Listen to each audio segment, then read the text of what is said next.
Good evening, folks, and welcome to the very first episode of Late Night with Made the Parade. I'm your host, Glenn Millar, author of the book Made the Parade, and up until recently, the host of the Made the Parade podcast, where we explored the journeys of band members and the positive impact that being a member of a band had on their lives. One of the things that we wanted to do was to expand that conversation to include all of the diverse and rich culture that exists within the PAL community. And that's what this chat show is all about.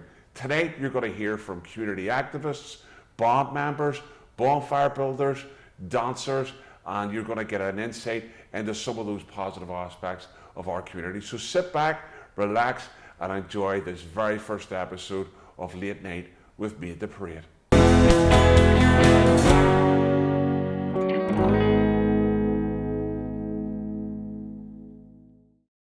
So what do you get when you cross singer-songwriters Duke Special and Matt McGinn with the Gertrude Star Flute Band from East Belfast? Fifes and Fusion. Fifes and Fusion is probably one of the most innovative musical projects that I've witnessed probably in the last 10 years. And here to tell us more about it are two members of the band, Ron and Peter, as well as one of the production crew, Amy. Folks, welcome along to Late Night with Made the Parade. Great to have you here. So, folks, the Fifes and Fusion event isn't something that's really typical of what you might expect from marching bands. How did the whole idea come about? Well, you're right, Glenn. It's not sort of part and parcel of our day-to-day activities. So, as you say, we're a marching band. One of the local community groups contacted us through Eastside Partnership, and they wanted to do a collaboration, let's just say, with some local music artists. It's something that we didn't know what to expect, what terms of music or what the layout was or what even the structure was. They just had an idea, and the idea was put to us at that time, and we spoke to people, and some people were nervous, some people were going, yeah, let's go. But it materialised from there, from the Eastside Arch. Okay, and then how did that then grow into what it became? Because obviously if somebody's just pitching you an idea, where did the whole idea kind of develop? And the guys come down at the start, we were able to see these are professional musicians, and we were able to see where they were coming from, and that just led on to the journey that we were on. Brilliant.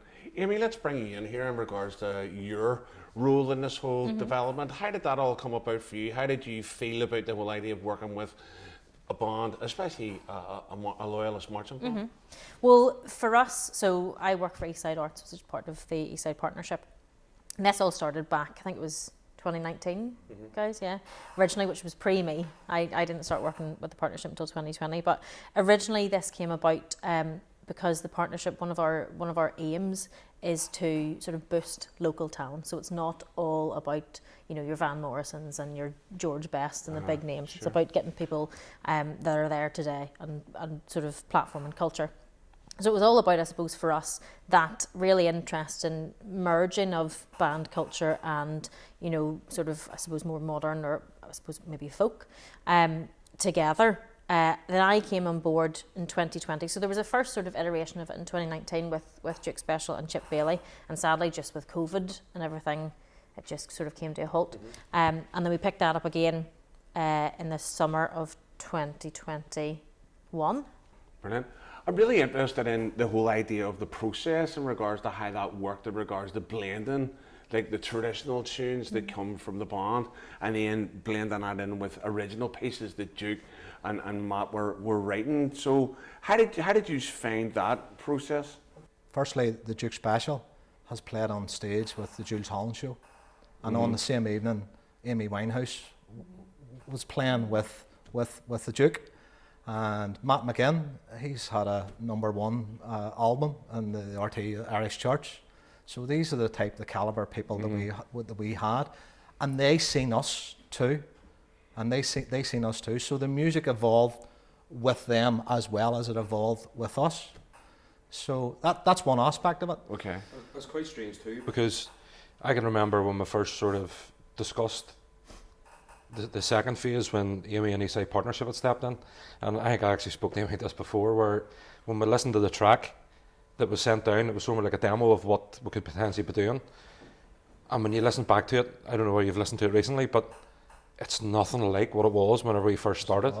You know, I was sitting watching before we started to do, or agreed to do this, sitting watching videos from the recording session, or the practice sessions, and it was just so different from the very, very first night to what it finished in the Mac Theatre. You know, it was just, I think we had seen what these guys could do, obviously from their music ability, but then I think over time, they gradually were able to see that we weren't just a flute band, you know, there was talent there, and they listened to suggestions, they took pieces out, they put pieces in, and it's just like night and day, you know, so from day one, the difference was massive, in my view. Anyway.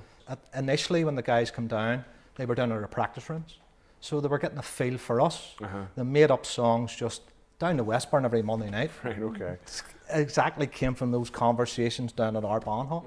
The first two pieces that come out, we sat back and went, wow. The first two pieces that come out were Shanghai, essentially, which we recalled the music, and the other one was Old Holborn.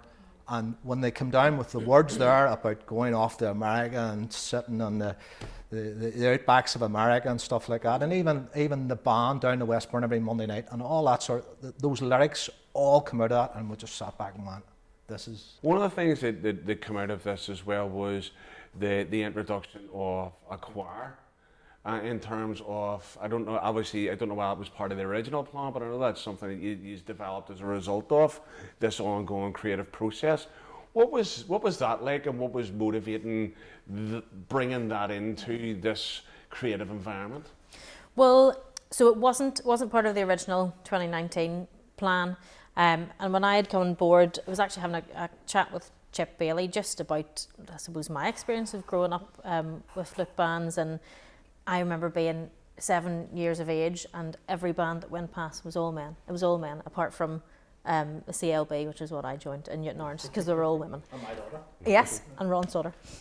But so I suppose that was a really important thing that I chatted about with the guys was, you know, marching bands, loyalism. We all know there's a huge community behind that, and a lot of it is family. And my thing was, how can we ensure that the women that are a part of this are reflected in this process? Because we all know, you know, my mum would have ironed trousers constantly for a week advance of the 12th, and how can we make sure that women have a voice in this process too? And I suppose that was where, kind of like the Military Wives Choir, I suppose, was the idea of getting family members involved so that we could hear that female voice as well, which was a really important bit, and I think it was stellar. And it was really nice, I suppose, from a producer point of view to see, though, like you say, those relationships. There was the relationships between the guys and Chip and Duke and Matt McGinn, and then the women and Una McCann, who was the director, and these different relationships forming, but such original stuff coming, you know. And one of the pieces that was written was by, forgive me, her second name, Kathy McCartan, and it was great. It was a perfect description of a woman's experience at the 12th. So that was really important, I think, for me and for the partnership, and then the experience of having your family and friends with you. That's probably the for me, that was the best part of the whole thing, you know, as much as the experience of the music and whatever else. 9 times out of 10 we go to the band, it's just us. You know, and I've always said for years, this side of my life has always been my dad, because he's in the Orange, he was in a band, he's in the Black, he's in the Apprentice Boys. But for this one time and this one time only, to actually share a stage with not only my wife, my mother, my daughter, Ron's mother, his auntie, his daughter was in it as well. You know, it was a real surreal moment, it was a real special moment, and something that will live with me for a long time, and I think it was one of the most important pieces. And I don't think it would have been the same without them involved in it, to be fair. And I laughed whenever he said it. I can remember the night he proposed it to me. Are you actually for real here? And fair play, the vision that Amy had on that, it was fantastic. When you see the event and you hear the choir and you hear the contribution, it's amazing, and you can't imagine it not being there. I just don't think it would have had maybe the same kind of power that it had with those guys being involved. Talk to me a wee bit about the experience then at the Mac, because obviously we've already said it's not necessarily, you know, a venue the bands are probably, you know, in all the time. What was it like playing at that venue? The venue itself is a great setting. There's no question about it. The acoustics in the place and the sound guys that are in the place are total professionals. And I can even remember on the day the bassist Nicky Scott giving, listen, this is the way it is. You know, he's telling them that what very, very professional. Very, you know, the whole setup was brilliant on that day. I think from the minute we arrived in the Mac, I think everyone was welcomed. You know, there was no. I think obviously yes, there was a natural nervousness around. This is not just walking up Newton Ards Road. This is all, and it was very intimate. You know, the way the room that we were in, and when you actually went in and you sort of, as soon as we opened up the big curtain, you just went, oof, the hands started shaking, the legs were going, but I mean, you were just made to feel at home. You know, there was nobody couldn't do enough for you, and then on the evening itself, just the sound that was generated in the room, everyone was nicely on top of you. You could sort of feel what was going on around you. There was a wow factor. Yeah, there was from the audience. There was a wow and I can remember factor. me and Andy Larmer were sitting. The Matt was doing a piece with the choir where it was just them on their own, and we actually got the chance to go right up to the very, very back of the room and just sit and listen and watch it over. And it was unbelievable. Like, it was amazing just to see all that. Folks, thanks very much for coming in and sharing about Fifes Infusion. And just to whet your appetite at home, here's a clip from the event at the Mac.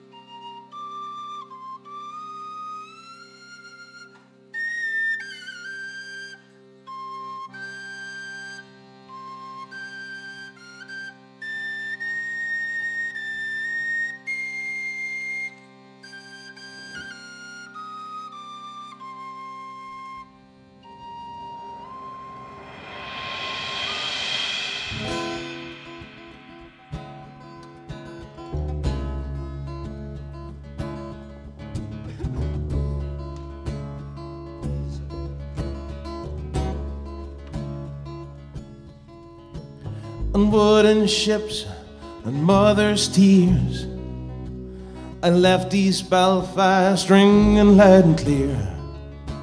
I was born here, raised here through fife and drum.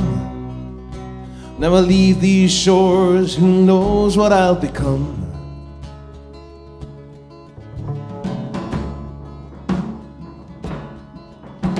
In Wild West towns, the church bells rang. My melody was in the hymns they sang. In the mountains, the Ozarks, they took to me. Some played me with a banjo upon their knee. Well, I am your music, I am your music, I am your song. I am your song. Carry me with you, play me forever, we'll always belong. I am your music, I am your music, I am your song. I am your song. Carry me with you, play me forever, we'll always belong. Always be strong.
In our communities that's caused a lot of discussion over the years has been bonfires.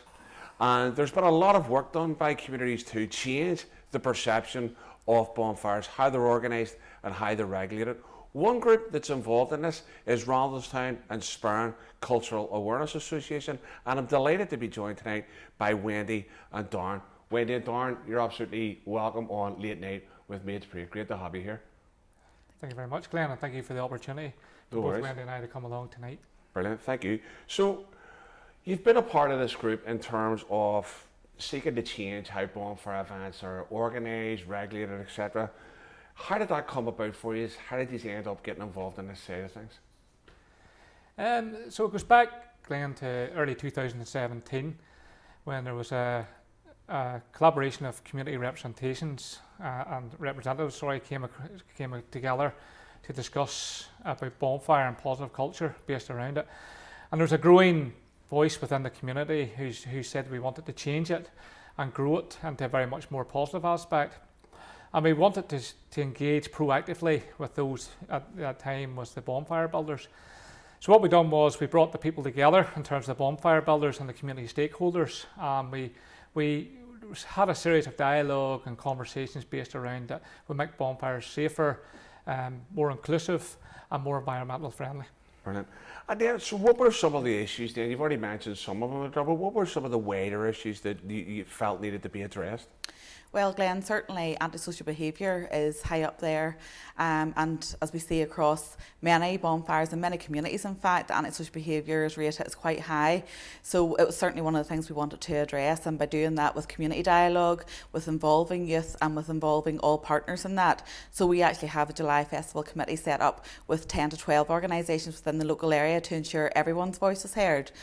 Also with bonfires, you will understand that there is a difficulty with hazardous materials. They can attract materials from various households, etc. And with partnership with Antrim and Abbey Borough Council, who's been very supportive of this project from the start, we were able to put up signage which has actually stopped that. We're also in a very, very advantageous position where we're able to store safely the wooden pallets that are used for the bonfire and brought in just a few days before the lighting of the bonfire, where the bonfire is actually built itself. What other ways did you address those wider needs?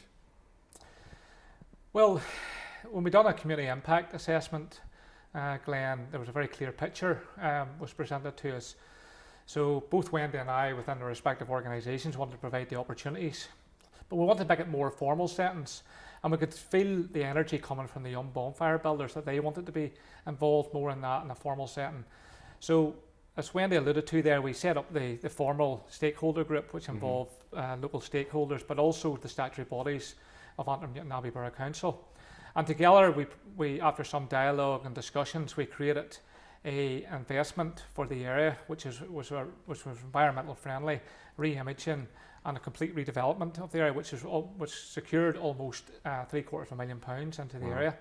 And through that, we were fit to resurface the mugga pitches. We were fit to turn the old bonfire site into a multi-use shared space. We were fit to create a mental health garden of reflection. We were able to create also an environment of World War I history, creating and using the old heritage of the old bleach linen mill in Randalstown. And that really gave us a basis then for engaging then in formal education and formal accredited training. And the young people then took that on to the second stage, and where they got the OCN accredited training and event stewarding and bonfire safety management, where they engaged proactively for 18 months in that formal training and have come out the other end. And that really proof the pudding was displayed this year, and on how their positive attitudes was attributed around the July Festival. Brilliant. So it sounds like it's almost a million miles away now from what people would have or might perceive the 11th night to be. Give us a snapshot of what that actually is right now. So how has it changed? Well, first and foremost, this is a positive cultural expression event. Bonfires have had experience over the years of very negative press, negative media, and we wanted to turn that around to ensure this was a fun family event. It starts early in the morning with setups, and we welcome families in from 12 noon in the day to enjoy various activities, some of which they would never have the opportunity to do. Then in the evening time, we have a separate show, which again is family friendly. We have a lot of migrant migrant communities who have settled in the area, who have also enjoyed the July Festival since its reproduction, and it certainly has a wealth of experience for everybody, but to have the input from all communities involved in this here. So really culturally diverse is what we're aiming to do, and expression of education is certainly something that we want to celebrate and continue to improve in the community. Yeah. So what type of activities then is happening on, you've mentioned there's lots of different things going on, so give us an idea of what that might be. Well, Glenn, we wanted to step outside the box rather than just the traditional bouncy castle and burger. So we did. So we certainly went a little bit more forward thinking in that. So we have anything from annual petting zoos, we've had stunt bikes, we've had a circus, we've had various stall holders who maybe wouldn't necessarily get an opportunity to express their various parts of our culture to the wider community. For those in the community who wouldn't maybe traditionally be involved in marching bands, to try out instruments.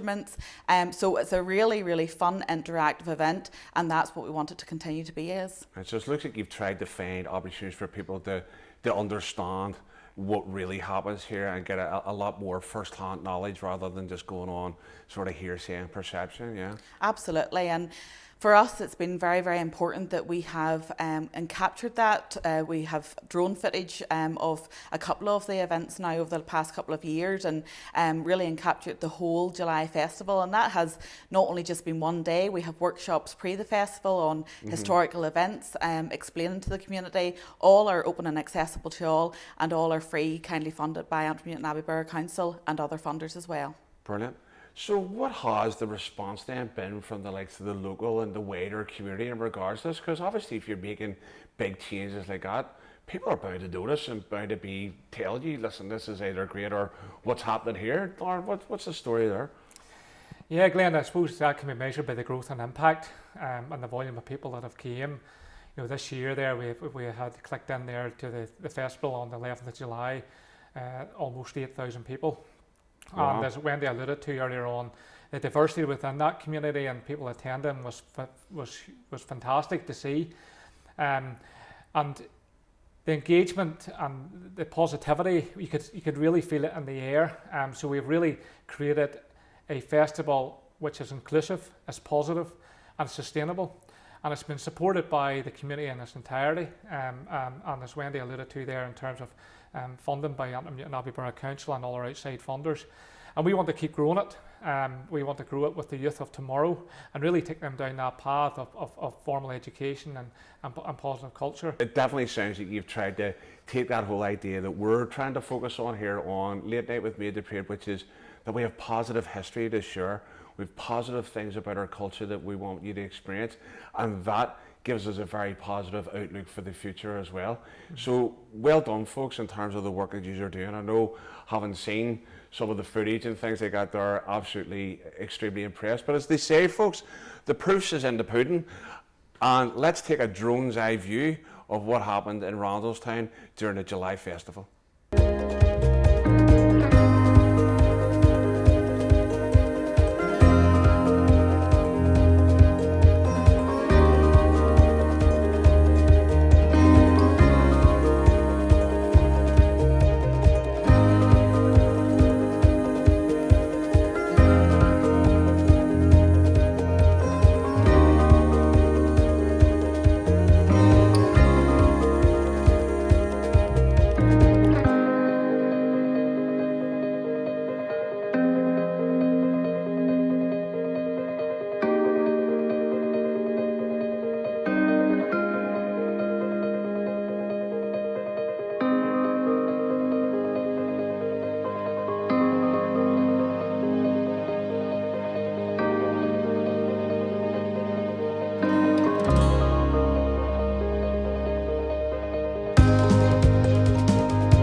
In 2013, there was a report released on the financial impact of marching bands and the loyal orders in Northern Ireland. What it found was that almost 60% of bands raised money for charity in some shape or form. In the 2 years prior to the report being released, they raised £104,000. And whenever that money is combined with the amount of cash raised by the loyal orders, £4.2 million every year is raised for charity by bands and the loyal orders.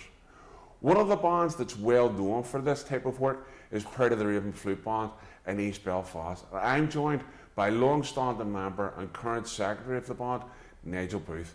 Nigel, welcome to Late Night with Me at the Parade. But before we delve into the charitable work of the band, Nigel, it'd be great to kind of hear about how you got involved with Pride of the Raven and why. Oh, Glenn, I think it was about 1972 or 1973, the dark ages as far as I'm concerned. I was born. Well, there you go. It was a bad time in the province. I was a young boy, 13. There was nothing to do. There was no telephones, no computer games. So one day I seen this guy walking out from the house in front of me. I says, "Davey, where are you going?" He was in his band uniform. I says, "Band parade, got a band parade." I says, "What band are you in?" He says, "Pride of the Raven." I says, "Where do they practice?" So he told me where they practiced. I was down the next night, and that was it. That was it. And you've been there ever since? I've been there ever since. All right, and no breaks in service? Just a slight break in service, but I'm counting it. I'm counting it all in. No worries, brilliant. Well, obviously, one of the reasons we're here is to highlight the charitable work of the band. And the band used to have a parade every year. When did that change to become less about being a competition and become focused around the idea of giving to charity? Glenn, I have to be honest with you. I thought about this, and it has always been charity. I'll tell you what happened, as far as I can recall. In those days, the late 70s and the early 80s, bands started to do their own parades and introduced these competitions. And that, to me, was the start of the bands getting their acts together. So what happened was we used to do a lot of these parades. We went down to Kilkeel, down to Pride of Ballinarans, went to Clock Accordion. And then we decided to have our own, but I think we decided to do ours for charity right from the outset. Right, okay. And the first parade we ever done for charity was in 1980, and it was for Marie Curie Cancer Care. Wow. And it absolutely bucketed that day. Right. Bucketed, but we got £500, which was a good collection. Well, back in those days, as a same amount, isn't it? It started us off on the road, so we've been doing it every year since, Glenn. Brilliant, happy days. Well, it's great to have that kind of focus, you know, because when you have that competition thing, it heightens the sense of roadie here to win trophies and stuff. Well, it gives the bands an opportunity to come. In those days, everybody was wanting to win a prize, and the bands were all up for it. But we had that extra incentive because we were doing it for charity, and it just took off from there. So, what are some of the charities that have benefited from the band's work over the years? I was Action Cancer, Northern Ireland Chest, Heart and Stroke, Alzheimer's, Beachfield Children's Respite Centre, Fleming Fulton School, and they've all got links. But we're proud. Charities have no boundaries, and that's what's important to us. Yeah. So, how do you then decide what charities you support? Well, very often, we do this at the end of the year at our AGM. We decide what charity to take, and very often it takes the form of somebody in the band has experienced something, or something that's happened to some family member or some friend of the band. So that's how we decide which charity is going to be the beneficiary. Nigel, you just had your annual charity event there a couple of weeks back. Maybe you could tell us about how that went and who you actually raised money for this year. This year was very poignant for us, Glenn. Our band captain, Alvin Nelson, assistant secretary, is a good hard worker for the band. His wife passed away last year. So we decided that we would do something in Karen's memory. Karen Nelson was his wife's name. So Alvin selected Crohn's and Colitis, UK, Northern Ireland, for this year's charity. And I must say, everybody put a great effort in, and one of the other committee members, Darren Bard, helped me greatly, took a lot of the pressure off me, but that went really, really well. It was a bit different this year, wasn't it? Parade, it sure wasn't it? You just had an indoor event this time? Yeah, but we decided to have the indoor event, invite a select few bands to the indoor event. We paraded the parade ourselves, solely because it was in memory of Karen, and Karen's family got involved. They were at the front of the parade, and everybody worked very, very hard. And what was the amount raised? Because I believe it was a considerable amount this time around. Over the years, Glenn, the best we ever done was £5,700 in one collection. This year, we managed to get £7,369, which was absolutely brilliant. Absolutely brilliant. Brilliant. And do you think that that was because of the personal connection in terms of Alvin, that the guys really went all out, really went hammer and tongs at it this time around? Absolutely. Everybody, and even the bands that came along donated. Millar Memorial, they done a sponsored walk. Their chairman, James Millar, he done a sponsored walk, and they handed us an envelope with £600 in it.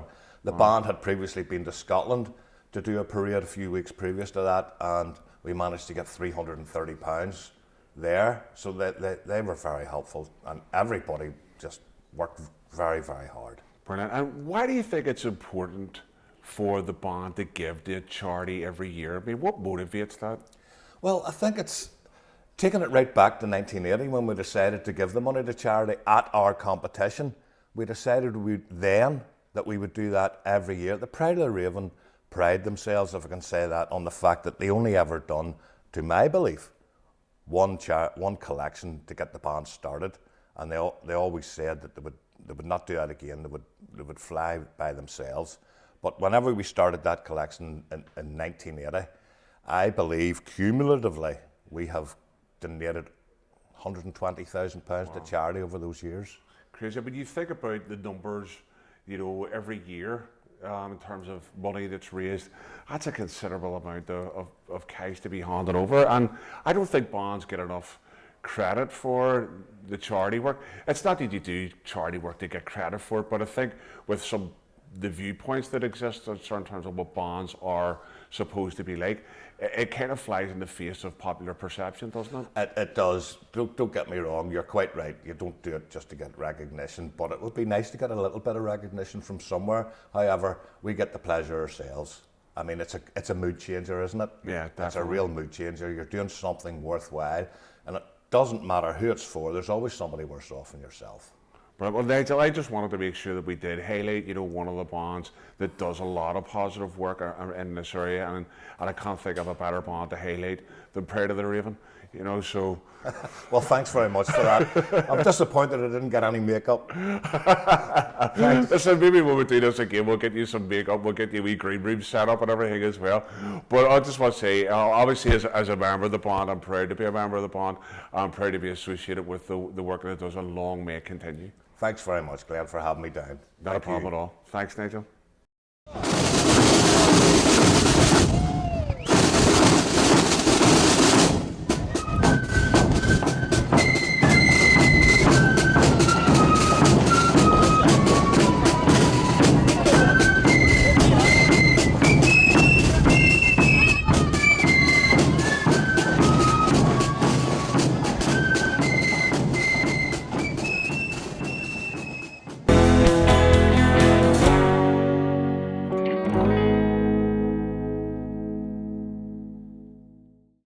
So just prior to the signing of the Good Friday Agreement, there was a lot of innovative work taking place within the PUL community. They're trying to find new approaches to issues that were important and needed to be addressed.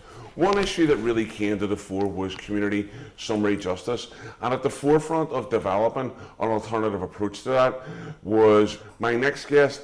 I'm absolutely delighted to welcome to Late Night with Made to Parade the co-director of Alternatives Restorative Justice, Debbie Waters. Debbie, welcome to Late Night with Made to Parade. Great to have you here. Thanks, Glenn. Great to be here. Tell me, Debbie, how does a girl from Tobermore end up working in restorative justice? You had to highlight that I was from Tobermore, didn't you? I did a country indeed. girl. Yes.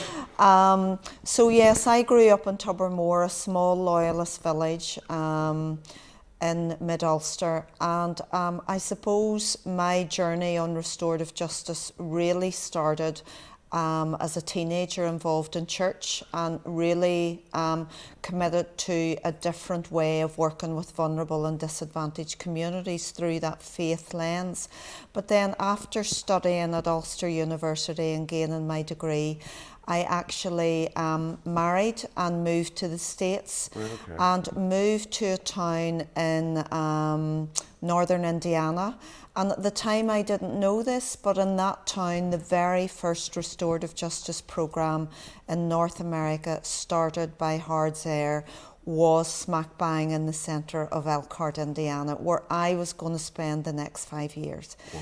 So I had known of restorative justice. My husband was a very liberal Mennonite, and Mennonites had pushed the whole restorative movement ahead in North America. So I ended up in my first few months getting a job in the Centre for Community Justice in Elkhart, Indiana, and ended up running a program there called the Intensive Youth Support Program, which took young people through a process of looking at how their actions hurt themselves, their victims, their community, and their family members. And I worked in that program for the next 5 years. So restorative justice very much became a part of my DNA and who I was. What circumstances kind of came about that led you to come back to Northern Ireland and then connect with the work that Tom was doing at the time in regards to the research and to developing an alternative approach to the community summary justice? So Glenn, I knew from the moment I heard about restorative justice that it would have resonance for back home in Northern Ireland and in the work that I wanted to do. So I took the job in Elkhart, got the learning, made some really good friends and contacts, but I always knew I would be moving back home because I always knew my place was peace building in Belfast and in Northern Ireland, and that's where I wanted to be. So in 1997, my then husband and I moved back to Belfast, and Dave was actually a minister, a Methodist minister on a church in the Peace Line on the Springfield Road. Right, okay. We were living on the Peace Line in Workman Avenue. I got a job as a youth worker in the bridge in East Belfast, right, okay. but made connections with some activist ex-prisoners, former combatants on the Shankill Road. And while I was at the bridge, they came to meet with me, told me about the research that Tom was involved in around summary justice and paramilitary punishment attacks. And I said, guys, you know, restorative justice would fit very neatly in this space and would actually allow you to have a framework and a set of principles and values around addressing summary justice practices. So that's how we started. And that Christmas I was back, the December of 1997, Atlantic Philanthropies funded me to begin working with Tom Winston, Martin Snodden and EPIC, work alongside those ex-prisoners and former combatants to grow a programme and to grow a restorative-based programme to address summary justice practices. Maybe it'd be a good place for us to maybe do a wee bit of an outline on what we mean by a restorative approach, you know, in terms of how does that work and how did you see that then as addressing the issues in regards to summary justice? Yeah. So before I do that, let me say, and you're right in your opening remarks, the Loyalist community pioneered this. It was really from the September 1997, Alternatives was born, and we were looking at how we as a Protestant Unionist Loyalist community could move away from violence to a non-violent approach. We were pioneers in this, and often that gets lost in a lot of the negative publicity around loyalism. So can I commend you for showcasing this and for the work that you're doing, because I think we do need to tell the good stories that are happening within loyalism. So restorative justice is a non-violent way of looking at crime and conflict within communities. And we don't just mean within the criminal justice sector, we mean within churches, within the welfare system, within the education system.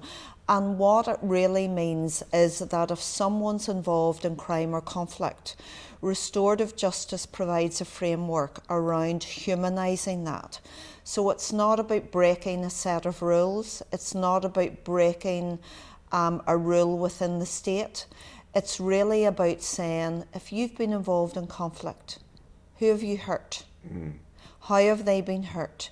And what is your responsibility to make that as right as possible? So for a young person that's involved in antisocial behaviour, for example, we take them through a process of looking at how they've hurt their victim, because victims are at the centre of this, how their actions have hurt their community and what's their responsibility to make that as right as possible. That brings the whole loyalist community into the equation, and how they've dehumanised themselves. Right, okay. And then what will a response to that look like? How can they make things as right as possible with their victims, with their community, themselves and their family? The polar opposite of how the state and the establishment really deals with crime and antisocial behaviour. And you'll know this in your day job, Glenn, because you're intrinsically involved in training in restorative practice and restorative justice. So it's really about holding people to account, but in a way that allows them to take responsibility, to learn and to make things right and take them on that restorative journey. So it's really about that, reconnecting the idea that there are people involved in this, and the relationship that you have with them has become a negative relationship, but how do we turn that into some level of a positive, or at least that there's some level of satisfaction for people involved in the process? Because a lot of times in the dominant criminal justice system, there isn't a lot of satisfaction with outcomes, even though someone may have been convicted or found guilty of a crime.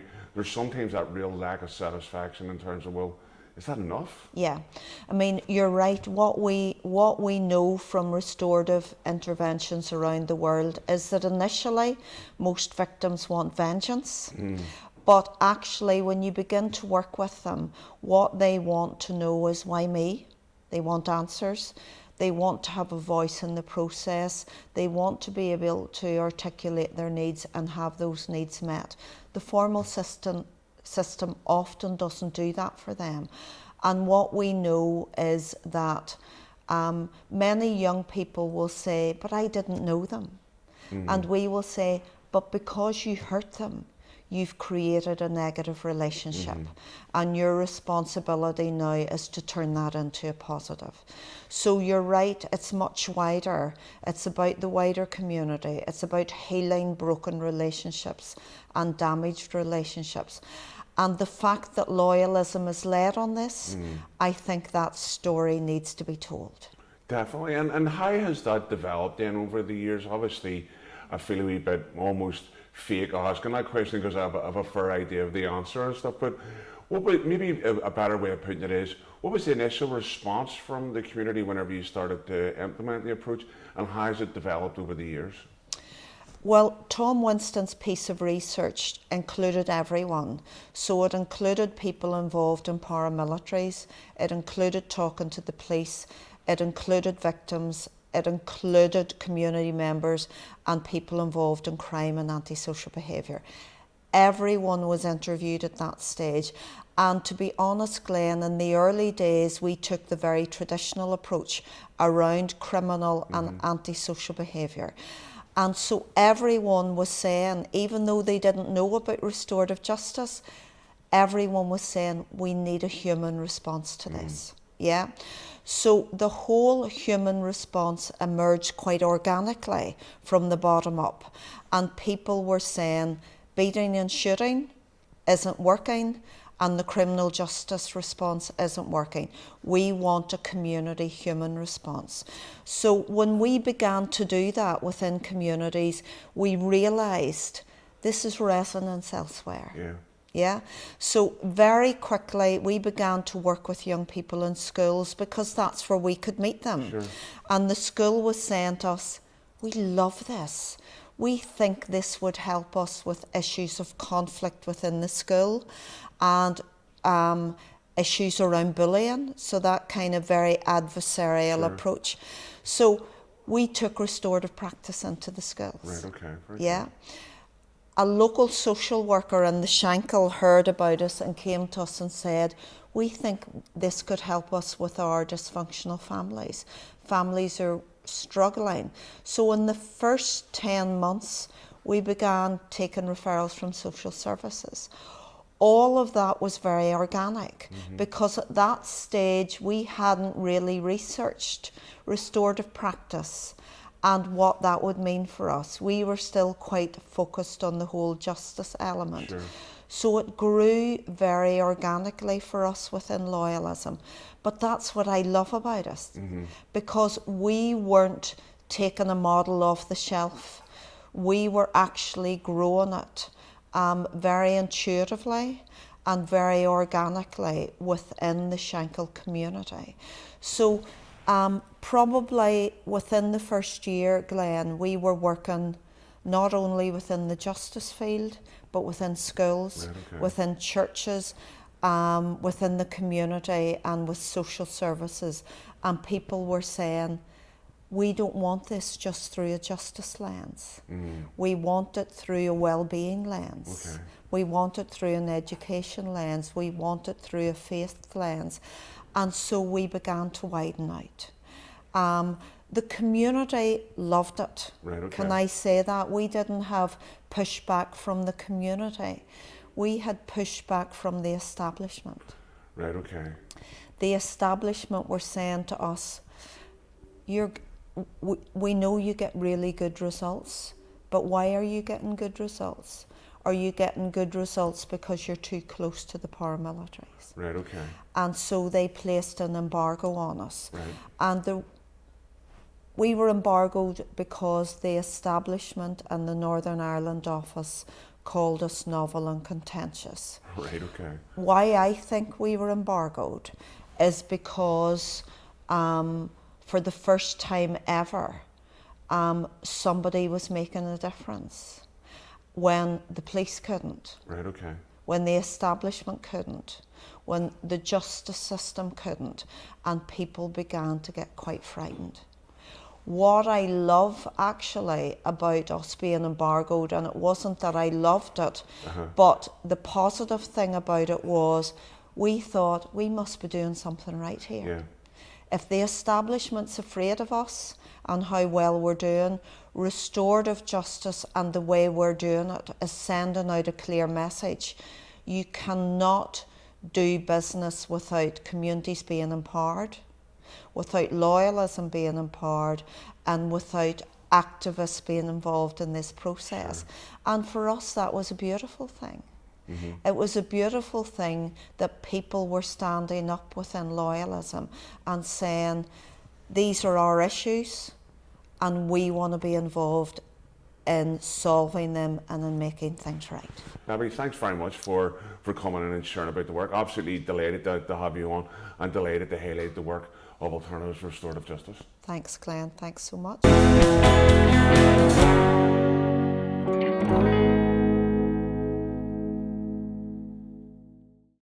Over the last 10 years or so, there's been a real growth in the community's connection with its Ulster Scots heritage.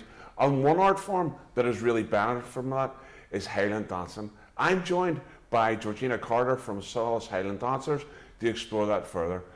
Georgina, thanks very much for joining us on Late Night with Beat Parade. Great to have you here. Thanks for having me. It's good to see this up and running. Yeah, definitely. It's been a long time, hasn't it? We talked about this about a year ago or so whenever you were on the podcast. Georgina, maybe it'd be a good place for us to start and just tell people how you ended up getting involved in the whole area of Highland dancing. Yeah, well, I was originally involved in pipe bands, actually. I wasn't a Highland dancer originally. There's a lot of Scottish heritage on all sides of my family. My mum's a Campbell, shouldn't say that in public, but she is. My dad's a Key, which would have been Clan Mackay. So we were always very, very aware of like our Scottish culture. My granddad taught me to play the bagpipes. My dad was a drum major. So pipe bands in rural Tyrone is it's a strong sort of environment to be Okay. brought up in. So through the pipe bands, we travelled a lot. We competed. We competed at the World Pipe Band Championships. Right, okay. And at the World Pipe Band Championships, there is a massive Highland Dance Championship. So every year, as young girls, me and a few of my cousins who were in the pipe band, we were at this big championship, and we could see these girls dancing Highland dance, which we didn't know, but we felt a very strong sense of connection through our culture and through the bagpipes and the kilt and the tartan, and we just wanted to dance. So basically we nagged at a few parents and a few people in the community, and we says, we want a Highland dance.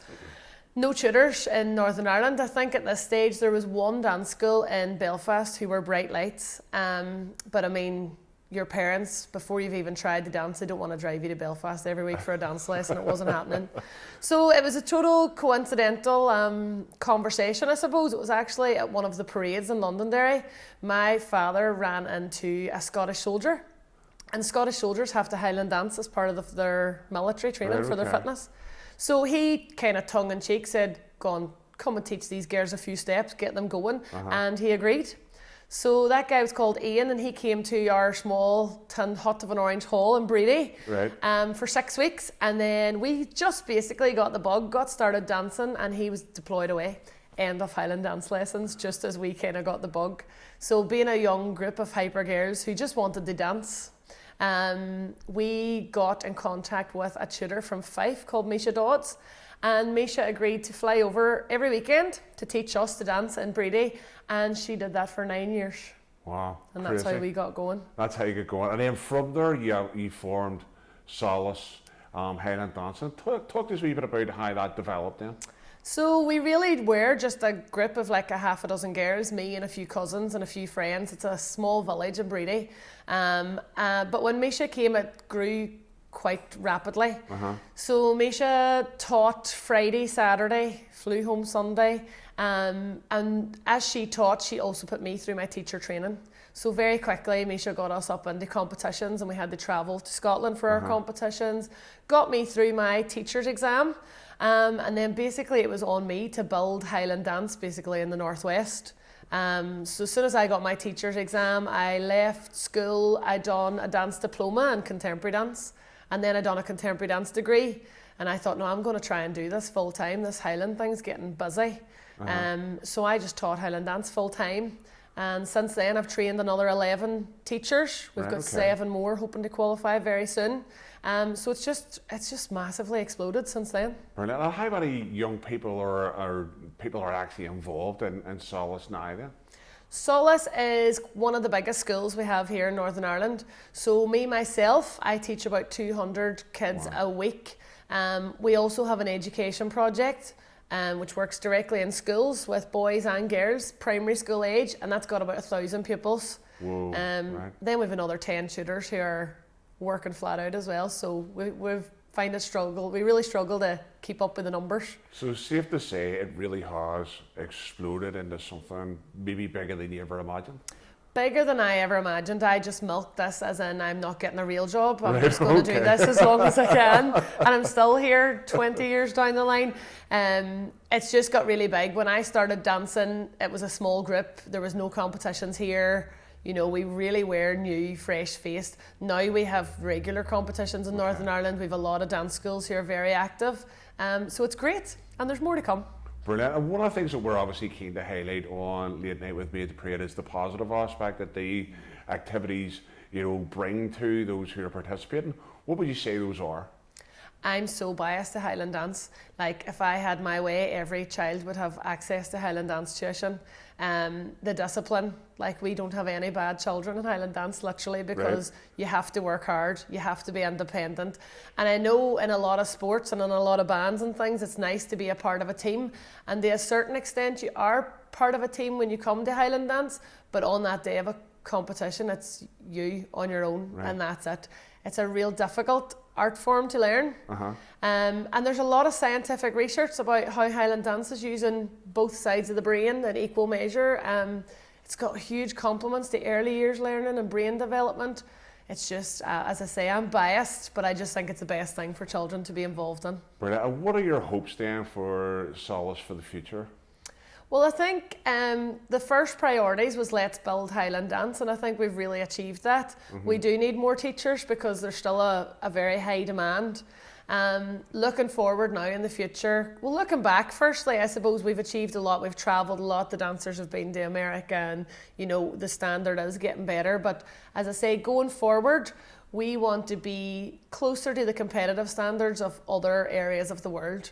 We now have champions in Northern Ireland, but we don't quite have European champions or world champions, and that's somewhere that we hope the professional and the standard, that whole aspect and that whole side of things, less of we need the community bit, we need the fun side of things, we need to build the numbers, but we now need to push the boundaries to see what kind of standards we can reach technically. Brilliant. Well, hopefully it all comes to a pass. I know that there's a dream that you'd love to raise a world champion as part of the school and stuff. Hope that definitely does come to pass. So if people are interested in this and want to get involved, how do they get involved? Well, the world governing body of Highland Dance have a really useful online tool. They're called the Royal Scottish Official Board of Highland Dance, and you just type in your postcode and it'll tell you your nearest registered dance tutor. There's a Northern Ireland project here called Scott Dance NI, and they work with dancers from all across Northern Ireland. So it's all available online, and Solace have their own website on social media. So we're not hard to find. So we're about to have a performance from some of your dancers. Explain to the audience what it is that they're about to see. Well, I have 3 dancers here with me today, Emily, Becky and Stuart. They're 3 of my senior dancers, and coming to Maid Parade, we didn't want to do something traditional, Glenn. We didn't want to do the typical flinger swords perhaps that everybody's seen at home. So we've spent our half term creating this new dance for you, and I'm afraid there's no bagpipes. There's a wee bit of tartan. So it's something slightly different, and I hope you enjoy it. Alright, so folks, we're now going to have a performance from the 3 dancers involved with Solace.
so long ago.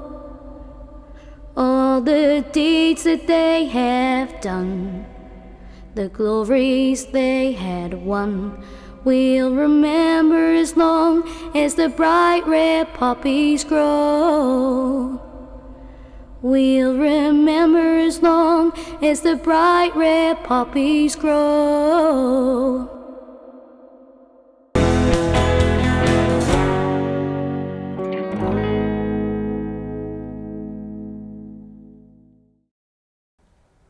A big thank you to all of our guests for appearing on this, the very first episode of Late Night with Me at the Parade. Conscious that this show's going out on the 11th of November, which is Remembrance Day, and in a couple of days from now, on Remembrance Sunday, tributes are going to be paid all across the UK to those who fell in the First and Second World Wars and subsequent conflicts afterwards. Here on Late Night with Me at the Parade, we want to pay our own respects. I have a couple of young lads here from Rough Cool Protestant Boys who are going to play us out with their tribute to the fallen.